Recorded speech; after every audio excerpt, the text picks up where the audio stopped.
ACL का जो tier होता है ना, बहुत तरह के होते हैं जी। आपने देखा होगा हर किसी की अलग अलग एमआई रिपोर्ट आती है, complete tear, high grade tear, low grade tear, partial tear, grade 1, grade 2, grade 3, तो 1000 तरह के टीयर हैं। तो इलाज तो एक तरह का हो तो गलत बात है ना। जो अच्छा डॉक्टर होगा वो 5, 7, 10 तरीके की एसीएल की इलाज है। तो आपका जो बेटा है ना, एसीएल का पार्शियल टीयर है ना, पार्शियल टीयर मतलब वो पूरा नहीं टूटा है, पार्शियल टूटा है। अब पार्शियली किस परसेंटेज में टूटा है वो एमआरआई पता नहीं कर सकती, अंदाजा है। पार्शियल ये मालूम है क्योंकि हमने फिल्म भी देखी, आपको एग्जामिनिंग भी किया, पर कई बार कोई किस परसेंट है, 10% है, 20%, तो वो जिस दिन हमें टेक्नोलॉजी आ जाएगी उस दिन आपकी रिपोर्ट में लिखा होगा। आज की टेक्नोलॉजी में नहीं हो सकता। तो पार्शियल टीयर है, साथ में आपका मेनिस्कस भी टीयर है। अब पार्शियल टीयर के लिए हमारा जो ओरिजिनल एसीएल है ना, वो लिगामेंट होता है। अब लिगामेंट खींचता नहीं है, लंबा नहीं होता, सख्त होता है, वो स्टेबल, सख्त, लंबा नहीं हो सकता, लचीला नहीं होता लिगामेंट, तभी तो स्टेबिलिटी देता है। अगर रबड़ से लचीला हुआ तो स्टेबिलिटी नहीं देगा। दूसरा, लिगामेंट के अंदर नर्व्स होती है, ब्लड वेसल्स होती है। वो नर्व्स और ब्लड वेसल्स हमारे ब्रेन तक सिग्नल ले जाती है। नर्व्स तो सबसे नर्व एंडिंग जो आपकी लिगामेंट में, वो हमारे ब्रेन को में सिग्नल दे रही है। तो मेरे ब्रेन को मालूम है कि मेरा एसीएल स्पेस में कहाँ घूम रहा है, तो उसको बचा पाता है। मेरा हाथ जा रहा है तो मेरा ब्रेन का दिमाग जो है ना, यहाँ जा रहा है, गर्म होगा तो मेरे को सेंस होगा, मैं बचा लूंगा अपने आप को। सो मेरा दिमाग मेरे शरीर के सारे हिस्सों को बचाता है। उसी तरह से वो एसीएल की इंजरी को भी बचाता है, इसीलिए सब लोगों के नहीं टूटते। स्पेस में कहाँ जा रहा है एसीएल, ब्रेन को मालूम रहता है, उस हिसाब से वो मसल्स को अपने बैलेंस करता रहता है कि ट्विस्ट ना हो पैर। गलत लैंडिंग हुई, उसको मालूम पड़ेगा गलत लैंडिंग हुई भी एसीएल की, फटाक से मसल को उसने ऑर्डर दिया, मसल ने इसको ट्विस्टिंग को बचा दिया। कई बार वो ट्विस्टिंग नहीं बचा पाता, अगर आपकी ट्रेनिंग नहीं हो रखी हो ढंग की, तो वो टूट जाता है। अब बात आती है कि एसीएल के पार्शियल टीयर में अगर कोई डॉक्टर उस एसीएल को निकाल दे और नया बनाए, तो नया बनाएगा वो टेंडन से। टेंडन को नया बनाने के लिए टेंडन को शरीर से बाहर निकालना पड़ेगा, साफ करना पड़ेगा। सो टेंडन का ब्लड वेसल्स काट दी गई और नर्व एंडिंग्स उड़ा दी गई, फिर आपका नया टेंडन से बना दिया। ऊपर बड़ा छेद किया, नीचे बड़ा छेद किया, नीचे स्क्रू डाला, बटन लगाया, जो भी चीज़ पर टेंडन से बना है।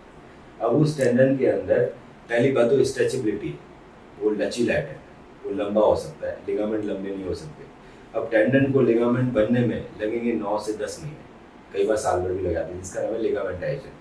एक बार उसका लिगामेंटेशन हो गया तो वो लचीलापन खत्म कर देता है अपनी, पर उस दौरान वो लचीला है तो लंबा तो हो ही सकता है। लंबा हो गया, सर्जरी फेल हो गई, टेंडन में कोई नर्व एंडिंग नहीं है, तो टेंडन को ब्रेन कभी बचाएगा ही नहीं। नर्व एंडिंग डेवलप होगी जब आप प्रोप्रियोसेप्शन ट्रेनिंग करोगे, नॉर्मल सर्जरी में 6 महीने के बाद, एडवांस सर्जरी में 3 महीने के बाद। पर वो जो ट्रेनिंग 4-5 महीने तक इंसान करेगा तब जाके नर्व एंडिंग डेवलप होगी। तो ये जो सारा प्रोसेस है उसमें बहुत सारी टेक्निकल डिफिकल्टी है जिससे फेल हो जाता है। पहली चीज, जो टिश्यू है वो टेंडन स्ट्रेचेबल है, फेल हो सकता है। टेंडन चिपका नहीं है बोन से, फेल हो सकता है। टेंडन में नर्व ग्रो नहीं करी, फेल हो जाएगा। गलत सर्जरी हो गई, यहाँ की टेंडन लगना यहाँ बना दिया, यहाँ एंगल चेंज कर दिया, फेल हो जाएगा। सो इसके अंदर पेशेंट की, डॉक्टर की और रिहेबिलिटेशन एक्सपर्ट की और एक नेचुरल कैपेबिलिटी, मतलब आदमी गिर गया वही 6 महीने से पहले, जब तक वो टेंडन कमजोर तो फेल हो जाएगा।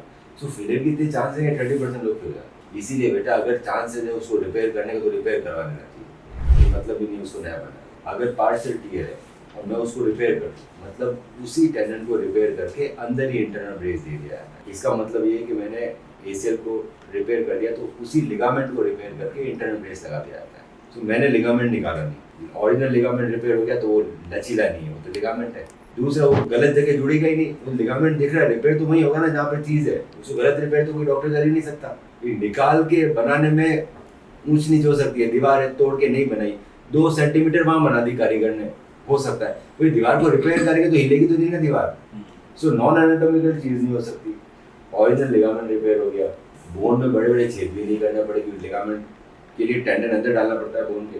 दूसरा, नर्व फाइबर्स, ब्लड वेसल सब पहले से इंटैक्ट है। सो पहले दिन से बिल्कुल नॉर्मल फीलिंग नहीं, ऐसे लग ही नहीं रहा कि सर्जरी होगी, ना दर्द हो रहा है। और अंदर ही ब्रेस लग गया तो पहले दिन चल भी सकते हैं, वजन देके पूरा।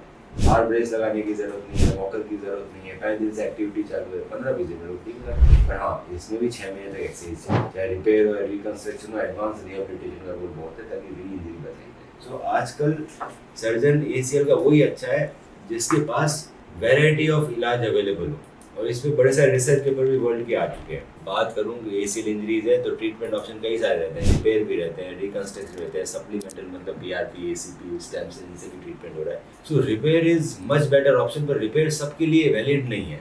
जिसका बीच में से टूट गया उसका रिपेयर नहीं कर सकते, जो लेट आ रहा है ज़्यादा हाई ग्रेड ईयर उसका रिपेयर, तो आपका बच्चा रिपेयर का आइडियल कैंडिडेट है। मैं सारी एनाटॉमी प्रिजर्व पढ़ लूँगा, ग्राफ लेने की ज़रूरत नहीं, मुझे कोई दूसरे मांसपेशी का टुकड़ा नहीं निकालना कि हैमस्ट्रिंग निकालूँ, कॉर्टिसल निकालूँ, उसको वीक कर दूँ, यहाँ चीज़ें लगाता हूँ। ओरिजिनल एसीएल रिपेयर हो गया, कोई ग्राफ नहीं निकला, कोई बोन में बड़ा खड्डा नहीं हुआ, ब्लड वेसल नर्व एंडिंग सब इंटैक्ट है। नॉर्मल फीलिंग नहीं पहले दिन से आ रही है, क्योंकि इसमें जो नर्व फाइबर्स हैं वो हमारे ब्रेन में सिग्नल दे रहे हैं, बचा के भी रख रहे हैं इसको। ईजियर रिकवरी क्यों, दर्द ही नहीं हो रहा जी, ना तो ग्राफ निकाला, ना यहाँ खड्डे किए, ना तो शरीर में कहीं और जगह डैमेज ज़्यादा किया, ना नी के अंदर डैमेज किया, और अंदर ही प्रोटेक्शन दे दिया। तो बाहर ब्रेस पहनने की भी ज़रूरत नहीं है, वॉकर की भी ज़रूरत नहीं है। Fast return activity. अब बात आती है कि सर्जरी से कुछ तो नुकसान होता ही है, चाहे कोई भी सर्जरी हो, वो नुकसान होता है मसल्स का। कि हमने जो भी सर्जरी, पहले इंजरी हुई, फिर हमने सर्जरी कर ली, सो हमारे सब कुछ तो सर्जरी तो घुटने की हुई, ऊपर की मांसपेशियाँ कमज़ोर पहले ही है और कमज़ोर हो गई। सो इसको अगर हम स्ट्रॉन्ग नहीं बनाएंगे तो भी हमारा रिजल्ट फेल हो जाएगा, चाहे हमने कुछ भी कर रखा हो। एडवांस रिहैब के सर फिजियोथेरेपिस्ट इंडिया में नहीं है। एडवांस एसीएल रिहैब नया इंडिया में आया है। जो फिजियोथेरेपिस्ट बाहर से ट्रेनिंग ले लेके आते रहते हैं वो तो भाई एक्सपर्ट होते हैं एडवांस रिहैब के। बाकी इंडिया में ज़्यादातर मैक्सिमम लोग नॉर्मल फिजियोथेरेपिस्ट है, पाँव मोड़ा, पाँव सीधा के, स्क्वाट्स करा दिया, थोड़ा रनिंग करा दिया, ये खत्म हो गया।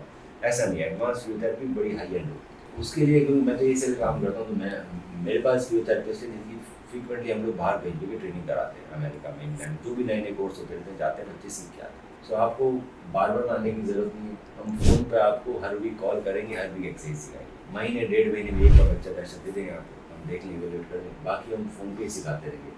हर वीक सिखाए तो अपने गार्डन में, जिम में एक्सरसाइज करता रहे, 6 महीने तक चलेगी। 3 महीने बाद एडवांस एक्सरसाइज चालू की, जो लेनी ही लेनी है, नहीं लोगे तो फ्यूचर में टूटेगा बेटा। और ये एडवांस फिजियोथेरेपी इंडिया में नहीं होती। गिने चुने सेंटर हैं जो हमारे जैसा एक मेरा हुआ है, कुछ और भी अच्छे सेंटर जहाँ पे ये चालू हुआ है। ये एथलीट अब प्रेफर करते हैं इंडिया में ठीक होते हैं, बाहर नहीं जाए।